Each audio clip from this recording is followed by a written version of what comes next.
ಎಲ್ಲರಿಗೂ ನಮಸ್ಕಾರ. ಈಗ ಮತ್ತೆ ಮಹಾರಾಜ ವಿಕ್ರಮಾದಿತ್ಯ ಮತ್ತೆ ಶವವನ್ನು ಹೊತ್ತುಕೊಂಡು ಹೋಗ್ತಾ ಇರ್ತಾನೆ. ಬೇತಾಳ ಮತ್ತೊಂದು ಕಥೆಯನ್ನು ಆತನಿಗೆ ಹೇಳ್ತದೆ. ಚಿತ್ರಕೂಟ ನಗರವನ್ನು ರೂಪದತ್ತ ಅನ್ನುವಂಥ ಒಬ್ಬ ರಾಜ ಆಳ್ತಾ ಇರ್ತಾನೆ. ಆತ ಏನಂತಾರೆ, ಒಂದು ಸಲ ಬೇರೆ ಊರಿಗೆ ಹೋಗಿರ್ತಾನೆ. ಅಲ್ಲಿ ಒಬ್ಬಳು ಅತ್ಯಂತ ಸುಂದರಳಾದಂಥ ಯುವತಿಯನ್ನು ನೋಡ್ತಾನೆ. ಬಹಳ ಚೆಲುವಾಗಿರ್ತಾಳೆ.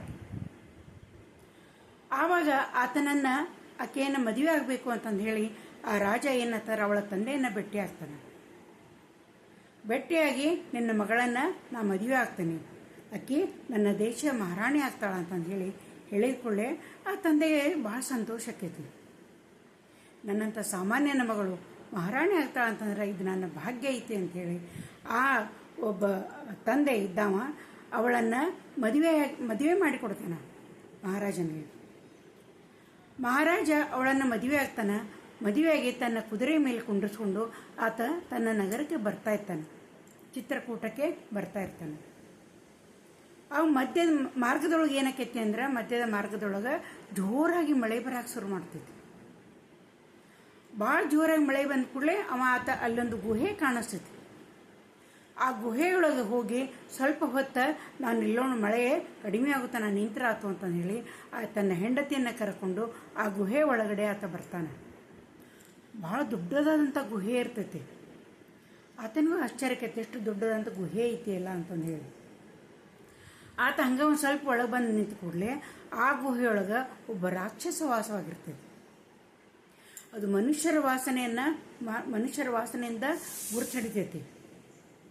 ಗುರುತಿಡಿದ ಅವ್ರನ್ನ ತಿನ್ನಬೇಕು ಅಂತಂದು ಹೇಳಿ ಅದೇನು ಮಾಡ್ತೈತಿ ಅಂದ್ರೆ ಅವರಿಬ್ಬರನ್ನು ಹಿಡಿದುಕೊಳ್ತೈತಿ.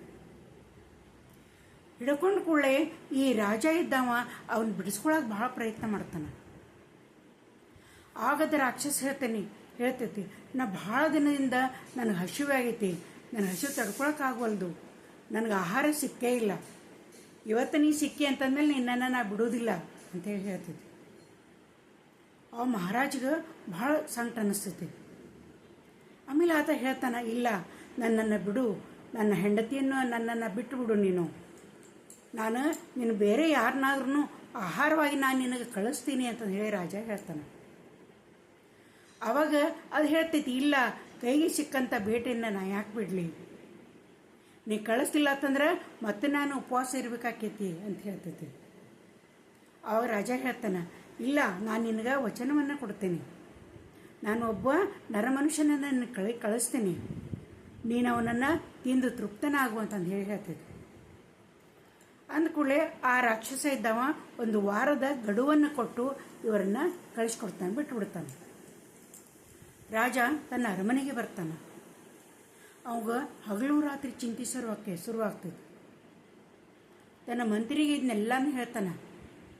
ಮತ್ತು ಕೇಳ್ತಾನೆ, ಯಾರನ್ನಾದರೂ ಒಬ್ಬರನ್ನು ನಾವು ತಯಾರು ಮಾಡಬೇಕು, ಆ ರಾಕ್ಷಸನಿಗೆ ಬಲಿ ಕೊಡೋಕೆ ನಾವು ತಯಾರು ಮಾಡಬೇಕು, ಊರಿನಲ್ಲಿ ಡಂಗರವನ್ನು ಸಾರಿಸ್ರಿ ಅಂತ ಹೇಳ್ತಾನೆ. ಅವು ಮಂತ್ರಿ ಹೇಳ್ತಾನೆ, ಮಹಾರಾಜ ಯಾರು ತಮ್ಮ ಪ್ರಾಣವನ್ನು ಕೊಡೋಕೆ ತಯಾರಾಗ್ತಾರ, ಯಾರು ಮುಂದೆ ಬರ್ತಾರ, ಹಂಗೆ ಯಾರೂ ಬರೋದು ಬಹಳ ಅಸಾಧ್ಯ ಐತಿ ಅಂತ ಹೇಳ್ತಾನೆ. ಆವಾಗ ರಾಜ ಹೇಳ್ತಾನೆ, ಆಮೇಲೆ ಇಲ್ಲ ಹೆಂಗಾದರೂ ಮಾಡಿ ನಾವು ತಯಾರು ಮಾಡಲೇಬೇಕು, ಇಲ್ಲತ್ತಂದ್ರೆ 7ನೇ ದಿನಕ್ಕೆ ಆ ರಾಕ್ಷಸ ನನ್ನ ನಗರಕ್ಕೆ ಬಂದು ನಮ್ಮನ್ನು ಎಲ್ಲನೂ ತಿನ್ನೋದಲ್ಲ, ನನ್ನ ಪ್ರಜೆಗಳನ್ನು ಕೂಡ ಆತ ಏನಂತಂದ್ರೆ ಈ ಹಾವಳಿಯನ್ನು ಎಬ್ಬಿಸ್ತಾನ ಅಂತಂದು ಹೇಳ್ತಾನೆ. ಹೇಳಿಕೊಳ್ಳಿ ಮಂತ್ರಿ ಹೇಳ್ತಾನೆ, ಇದಕ್ಕಾಗಿ ನಾವು ಧನದ ಆಸೆಯನ್ನು ತೋರಿಸಿದ್ರೆ ಯಾರಾದರೂ ಒಬ್ಬರು ತಯಾರಾಗಬಹುದು ಮಹಾರಾಜ ಅಂತ ಹೇಳ್ತಾನೆ. ಆ ರಾಜ ಹೇಳ್ತಾನೆ, ತೊಗೊಂಡು ಹೋಗ್ರಿ, ನೀವು ಬೇಕಾದಷ್ಟು ಸಂಪತ್ತನ್ನು ತೊಗೊಂಡು ಹೋಗ್ರಿ, ವಜ್ರ ವೈಡೂರ್ಯಗಳನ್ನು ತಗೋರಿ, ಬಂಗಾರದ ಗಟ್ಟಿಗಳನ್ನು ತಗೋರಿ, ನಗರದ ಮಧ್ಯಭಾಗದೊಳಗೆ ಒಂದು ಚೌಕಿಯೊಳಗೆ ಅವನ್ನ ಇಡ್ರಿ, ನೀವು ಡಂಗುರವನ್ನು ಸಾರಿಸ್ರಿ, ಯಾರಾದರೂ ಇಷ್ಟು ಸಂಪತ್ತಿನ ಆಸೆ ಸಲುವಾಗಿ ಯಾರಾದರೂ ತಯಾರಾಗಬಹುದು ಅಂತ ಹೇಳ್ತಾನೆ. ಅದರಂತೆ ಮಂತ್ರಿ ಇದ್ದವ ಸಾಕಷ್ಟು ಸಂಪತ್ತನ್ನು ತಗೊಂಡು ನಗರದ ಮಧ್ಯಭಾಗದ ಒಂದು ಚೌಕಿಯೊಳಗೆ ಅವನ್ನೆಲ್ಲ ಇಡಿಸ್ತಾನೆ ಮತ್ತು ಊರೆಲ್ಲ ಡಂಗುರವನ್ನು ಸಾರಿಸ್ತಾನೆ. ಯಾರು ಆ ರಾಕ್ಷಸನಿಗೆ ಬಲಿಯಾಗಕ್ಕೆ ತಯಾರಾಗ್ತಿರೋ ಅವ್ರಿಗೆ ಈ ಎಲ್ಲ ಸಂಪತ್ತನ್ನು ಮಹಾರಾಜ ಉಡುಗೊರೆಯಾಗಿ ಕೊಡ್ತಾನೆ ಅಂತ ಹೇಳಿ ಎಲ್ಲ ಮಂದಿ ಬಂದು ನೋಡ್ತೈತಿ. ಅವು ಮಂದಿ ಹೇಳ್ತಾರೆ, ಆಮೇಲೆ ಅವ್ನು ಬಲಿಯಾಗೋದು ಅಂತಂದ್ರೆ ಈ ಸಂಪತ್ತು ತೊಗೊಂಡು ನಾವೇನು ಮಾಡೋನು, ನಾವ ಬಲಿಯಾದ್ವಿ ಅಂತಂದ್ರೆ ಅನುಭವಿಸೋರು ಯಾರು, ಇನ್ನೇನು ಮಾಡೋದು ಸಂಪತ್ತು ತೊಗೊಂಡು ಅಂತಂದು ಹೇಳಿ ಎಲ್ಲರೂ ಅದನ್ನು ನೋಡ್ತಾರೆ, ಹೊಳ್ಳಿ ಹೋಗಿಬಿಡ್ತಿರ್ತಾರೆ. ಇದೇ ರೀತಿ 6 ದಿನಗಳಿದ್ದು ಕಳೆದು ಹೋಗ್ತಾವೆ. ಇನ್ನು ಕೇವಲ ಒಂದೇ ದಿನ ಉಳಿದಿರ್ತದೆ.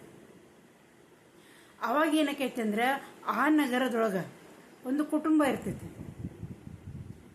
ಆಮೇಲೆ ತಂದೆ ಇರ್ತಾನೆ, ಆಮೇಲೆ ಮಗ, ಆಮೇಲೆ ಸೊಸೆ, 3 ಜನ ಮಕ್ಕಳು. ಅತಿಯಾದಂಥ ಬಡತನ ಇರ್ತೈತಿ. ತಿನ್ನೋದಕ್ಕೆ 2 ಹೊತ್ತಿನ ಊಟಕ್ಕೂ ಕೂಡ ತತ್ವಾರ ಇರ್ತೈತಿ. ಆ ಮಕ್ಕಳೆಲ್ಲ ಹಸುವಿಂದ ಹತ್ತಿರ್ತಾವೆ, ನಾವು ಹೊಟ್ಟೆ ತುಂಬ ಊಟ ಕೊಡು ಅಂತ. ಊಟ ಅಲ್ಲ, ಹೊಟ್ಟೆ ಉಂಡು ಅವ್ರು ಮಲಗ್ತಾ ಇರ್ತಾರೆ. ಎಷ್ಟೋ ಸಲ ಅವರಿಬ್ಬರು ಗಂಡ ಹೆಂಡತಿ ತಣ್ಣೀರನ್ನು ಕುಡಿದು, ಹೊಟ್ಟೆಗೆ ನೀರನ್ನು ಕುಡಿದು ಆತ ಮಲ್ಕೊಳ್ತಾ ಇರ್ತಾರೆ. ಇಂಥ ಒಂದು ಬಡತನ ಇರ್ತೈತಿ. ಅವಾಗ ಏನಾಗ್ತೈತಿ ಅಂತಂದ್ರೆ ಆ ಒಂದು ಮನುಷ್ಯ ಯುವಕ ಇದ್ದಾವ ಏನು ಮಾಡ್ತಾನ, ಈ ಒಂದು ಡಂಗುರವನ್ನು ಕೇಳ್ತಾನವ. ಕೇಳಿ ಏನು ಮಾಡ್ತಾನೆ, ನಾನಾ ಇದಕ್ಕೆ ಬಲಿ ಆದ್ನಿ ಅಂತಂದ್ರೆ ನನ್ನ ಕುಟುಂಬ ಎಲ್ಲ ಸುಖವಾಗಿರ್ಬೋದಲ್ಲ ಅನ್ನೋಂಥ ಯೋಚನೆಯನ್ನು ಆತ ಮಾಡ್ತಾನೆ.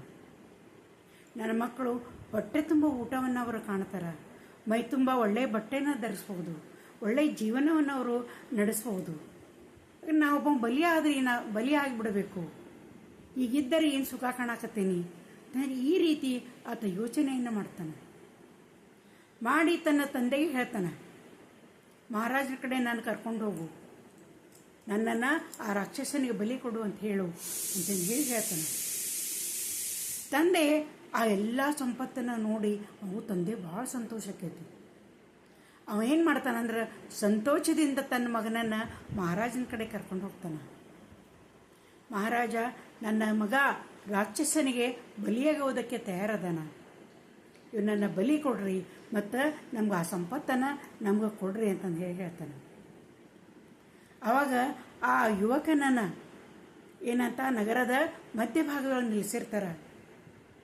ಮಹಾರಾಣಿ ಬಂದು ಬಲಿ ಕೊಡಬೇಕಲ್ಲ ನಿನ್ನ ಅಂಥೇಳಿ ಅವನಿಗೆ ತಿಲಕವನ್ನು ಹಚ್ಚುತ್ತಾಳೆ.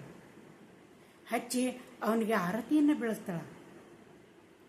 ಬೆಳಗಿದ ಕೂಡಲೇ ಏನಂತಂದ್ರೆ ಆ ಯುವಕ ಒಮ್ಮೆ ಜೋರಾಗಿ ನಗ್ತಾನ, ಗಗೈಸಿ ನಗ್ತಾನ. ಆಮೇಲೆ ಅಷ್ಟೇ ಜೋರಾಗಿ ಅಳ್ತಾನ. ಆಮೇಲೆ ಹತ್ತು ಮೇಲೆ ತಾನು ಮನಸ್ಸಿನಲ್ಲಿ ಒಂದು ಗಟ್ಟಿ ನಿರ್ಧಾರವನ್ನು ಮಾಡ್ಕೊತಾನೆ. ಮಾಡಿಕೊಂಡೇನಂತಂದ್ರೆ ನಡೀರಿ, ಇನ್ನು ರಾಕ್ಷಸನಿಗೆ ನಾ ಬಲಿಯಾಗೋದಕ್ಕೆ ತಯಾರದೇನೆ ಅಂತ ಹೇಳ್ತಾನೆ. ಆಗ ರಾಜಭಟರು, ಇಬ್ಬರು ರಾಜಭಟರು ಅವನನ್ನು ಕರ್ಕೊಂಡು ಹೋಗಿ ಆ ರಾಕ್ಷಸ ಇರುವಂಥ ಗುಹೆಗೆ ಕರ್ಕೊಂಡು ಹೋಗ್ತಾರೆ. ಇನ್ನು ಗುಹೆಯಲ್ಲಿ ಅವನನ್ನು ಕಳಿಸ್ಬೇಕು ಅನ್ನುವಂಥ ಹೊತ್ತಿನೊಳಗೆ ಆ ಯುವಕ ಏನು ಮಾಡ್ತಾನಂತಂದ್ರೆ ಆ ರಾಜಭಟನನ್ನ ಒಬ್ಬನ ಬಲ್ಲೆಯನ್ನು ಕಿತ್ಕೊಳ್ತಾನೆ. ಕೈಯನ್ನು ಕಟ್ಟಿರ್ತಾರೆ, ಆದರೂ ಬಲ್ಲೆಯನ್ನು ಆತ ಒತ್ತಾಯವಾಗಿ ಕಿತ್ತುಕೊಂಡು ಆ ಗುಹೆಯೊಳಗೆ ಹೋಗ್ತಾನೆ. ಹೋದ್ಕೊಳ್ಳಿ ಏನಾಗ್ತೈತಿ ಅಂದ್ರೆ ಆ ರಾಕ್ಷಸ ಇವನನ್ನು ನೋಡಿ ಆಮೇಲೆ ಇವನ ಆಹಾರದನ್ನು ನನಗೆ ಆಹಾರ ಐತಿ ಅಂತ ಹೇಳಿ ಇವನ ಮೇಲೆ ಆಕ್ರಮಣವನ್ನು ಮಾಡುವುದಕ್ಕೆ ಬರ್ತೈತಿ. ಆಗ ಆ ಯುವಕ ಚಾಕಚಕ್ಯತೆಯಿಂದ ತಪ್ಪಿಸ್ಕೊಳ್ತಾ ಇರ್ತಾನೆ. ಆಮೇಲೆ ಆ ರಾಕ್ಷಸ ಇದ್ದದ್ದು ತಪ್ಪಿಸ್ಕೊಳ್ಳೋದು ನೋಡಿ ಅದು ಭಾಳ ಸಿಟ್ಟು ಬರ್ತಿರ್ತೈತಿ. ದೊಡ್ಡ ದೊಡ್ಡ ಕಲ್ಲುಗಳನ್ನು ತೊಗೊಂಡು ಅವನ ಮೇಲೆ ಒಗೆಯೋದಕ್ಕೆ ಹೋಗ್ತೈತಿ. ಅವನು ತಪ್ಪಿಸ್ಕೊಂತಿರ್ತಾನೆ. ಪ್ರತಿ ಹಿಂಗೆ ರಾಕ್ಷಸನನ್ನು ಆತ ಏನಂತಂದ್ರೆ ಭಾಳ ತಪ್ಪಿಸ್ಕೊಂಡು ಆ ರಾಕ್ಷಸ ಸುಸ್ತಾದಂಥ ಹೊತ್ತಿನೊಳಗೆ, ದಣುವಾದಂಥ ಹೊತ್ತಿನೊಳಗೆ ಇವ ಏನು ಮಾಡ್ತಾನಂತಂದ್ರೆ ತನ್ನ ಕೈಯಲ್ಲಿದ್ದಂಥ ಆ ಬಲ್ಲೆ ಏನಿರ್ತದಲ್ಲ ಅದನ್ನು ಗುರಿ ಇಟ್ಟು ರಾಕ್ಷಸನಿಗೆ ಒಗಿತಾನೆ. ಒಗೆದ ಕೂಡಲೇ ಆ ರಾಕ್ಷಸ ಅದೇಂತ ಸತ್ತು ಬೀಳ್ತದೆ. ಸತ್ತು ಬಿದ್ದ ಕೂಡಲೇ ಈತ ಏನು ಮಾಡ್ತಾನಂತಂದ್ರೆ ತನ್ನ ಮನೆಗೆ ಬರ್ತಾನ, ಮಹಾರಾಜನಿಗೂ ಹೇಳ್ತಾನೆ ಸತ್ತು ಹೋಗಿ ಬಿದ್ದಾನ ಅಂತೇಳಿ. ಈ ಕಥೆಯನ್ನು ಬೇತಾಳ ಹೇಳ್ತೈತಿ. ವಿಕ್ರಮಾದಿತ್ಯನಿಗೆ ಪ್ರಶ್ನೆಯನ್ನು ಕೇಳ್ತೈತಿ, ಹೇಳು ಮಹಾರಾಜ, ಬಲಿಗೆ ಅವ್ನು ಕರ್ಕೊಂಡು ಹೋಗೋದಕ್ಕಿಂತ ಮುಂಚೆಗೆ ಅವ್ನು ಭಾಳ ಜೋರಾಗಿ ಗಹಗಹಿಸಿ ನಕ್ಕ. ಆಮೇಲೆ ಅವ್ನು ಜೋರಾಗಿ ಅತ್ತ, ಯಾಕೆ ಬಲಿ ಆಗ್ತೀನಿ ಅಂತಂದು ಹೇಳಿ ಹೋದಾವ. ಆ ರಾಕ್ಷಸ ತಿಂತೇನೆ ಅಂತ ಬಲಿ ಆಗ್ತೇನೆ ಅಂತ ಹೋದಂತವ ಆ ರಾಕ್ಷಸನೊಂದಿಗೆ ಹೋರಾಡಿ ಅವನನ್ನು ಕೊಲ್ಲುವಂಥ ಮನಸ್ಥಿತಿಯನ್ನು ಹೆಂಗೆ ಹೊಂದದ ಅಂತಂದು ಹೇಳಿ ಬೇತಾಳ ಕೇಳ್ತೈತಿ. ಆವಾಗ ವಿಕ್ರಮಾದಿತ್ಯ ಹೇಳ್ತಾನೆ, ಅವ ಗಹಗಶಿ ಯಾಕೆ ನಕ್ಕ ಅಂತಂದ್ರೆ ಆ ನಗರದ ರಾಜ ಅಂತಂದ್ರೆ ತನ್ನ ಪ್ರಜೆಗಳನ್ನು ಕಾಪಾಡುವಂಥದ್ದು ಅವನ ಹೊಣೆ, ಅವನ ಕರ್ತವ್ಯ. ಆದ್ರೆ ಆ ರಾಜ ಇಂಥ ಸ್ವಾರ್ಥಿ ಅಂತಂದ್ರೆ ಆ ರಾಕ್ಷಸನ ಜೊತೆ ಹೋರಾಡಬೇಕು, ಅದನ್ನು ಕೊಲ್ಲಕ್ಕೆ ಪ್ರಯತ್ನ ಮಾಡಬೇಕು ಅನ್ನೋದನ್ನ ಆತ ಯೋಚನೆ ಮಾಡಲೇ ಇಲ್ಲ. ಕೇವಲ ತನ್ನ ಪ್ರಾಣ ಉಳಿಬೇಕು, ತನ್ನ ಮಹಾರಾಣಿಯನ್ನು ಉಳಿಸ್ಕೋಬೇಕು ಅನ್ನುವಂಥ ಒಂದು ಸ್ವಾರ್ಥದಿಂದ ಆತ ತನ್ನ ಪ್ರಜೆಯನ್ನು ಬಲಿ ಕೊಡಕ್ಕೆ ಹೊರಟನಲ್ಲ. ಅದನ್ನು ಕೇಳಿ ಅವನಿಗೆ ಬಹಳ ನಗು ಬಂತು. ಇವನು ಎಂಥ ರಾಜ, ಇವನಿಂದ ಏನು ಪ್ರಜಾ ಕಲ್ಯಾಣ ಆಕೈತಿ ಅಂತಂದೇಳಿ ಅವನು ಗಹಗಹಿಸಿನಕ್ಕ. ಆಮೇಲೆ ಅವ ಯಾಕೆ ಅತ್ತ ಅಂತಂದ್ರೆ ಅವನ ಸ್ವಂತ ತಂದೆ, ಹುಟ್ಟಿಸಿದಂಥ ತಂದೆಯೇ ಈ ಸಂಪತ್ತನ್ನು ನೋಡಿ ಆ ಮಗನನ್ನು ಬಲಿ ಕೊಡಕ್ಕೆ ಹೋದ. ಹೀಗಾಗಿ ಅವನಿಗೆ ಭಾಳ ಅಳು ಬಂತು. ನನ್ನ ತಂದೆನ ನನ್ನ ಮುಂದಾಗಿ ಬಲಿ ಕೊಡಕ್ಕೆ ಹೊಂಟಾನ ಅಂತೇಳಿ ಭಾಳ ಅಳು ಬಂತು. ಹಂಗಾರೆ ಬಲಿ ಆಗಬೇಕು ಅಂದವ ಒಂದು ಗಟ್ಟಿ ನಿರ್ಧಾರವನ್ನು ಆತ ಮಾಡ್ದ. ಯಾವ ರಾಜನೂ ಕೂಡ ನನ್ನನ್ನು ಕಾಪಾಡೋದಕ್ಕಾಗಿ ತಯಾರಾಗ್ತಾ ಇಲ್ಲ, ನನ್ನ ತಂದೆ ಕೂಡ ನನ್ನ ಬಲಿ ಕೊಡಕ್ಕೆ ತಯಾರಾಗಕತ್ತಾನ, ಸಂಪತ್ತಿನ ಆಶೆಗಾಗಿ ತಯಾರಾಗತ್ತಾನ. ಇದು ನನ್ನ ಬದುಕು, ನನ್ನ ಹೋರಾಟ. ಅದಕ್ಕೆ ಈ ಹೋರಾಟವನ್ನು ನಾನೇ ಮಾಡಬೇಕು ಅನ್ನುವಂಥ ಒಂದು ಗಟ್ಟಿ ನಿರ್ಧಾರವನ್ನು ಆತ ಮಾಡಿಕೊಂಡು ಆತ ಏನು ಮಾಡ್ತಾನೆ ಅಂದ್ರೆ ಆ ಗುಹೆಯ ಹತ್ತಿರ ಆ ರಾಕ್ಷಸನ ಬಲ್ಲಿಯನ್ನು ಕಿತ್ತುಕೊಂಡು ಆ ರಾಕ್ಷಸನನ್ನು ಕೊಲ್ಲುತ್ತಾನ ಅಂತಂದು ಹೇಳಿ ಆ ವಿಕ್ರಮಾದಿತ್ಯ ಏನಂತಂದ್ರೆ ಉತ್ತರವನ್ನು ಬೇತಾಳನಿಗೆ ಕೊಡ್ತಾನೆ. ಆವಾಗ ಆ ಬೇತಾಳ ಹೇಳ್ತೈತಿ, ಇಷ್ಟು ತರ್ಕಬದ್ಧವಾಗಿ ನೀನು ವಿಚಾರವನ್ನು ಮಾಡ್ತೀಯ, ಎಷ್ಟು ಸರಿಯಾದ ನ್ಯಾಯ ನಿರ್ಣಯವನ್ನು ಮಾಡ್ತೀಯ ನೀನು ಮಹಾರಾಜ. ಅದಕ್ಕೆ ನಿನ್ನ ನ್ಯಾಯಕ್ಕಾಗಿ ನೀನು ಭಾಳ ಪ್ರಸಿದ್ಧ ಆಗಿದ್ದೀವಿ.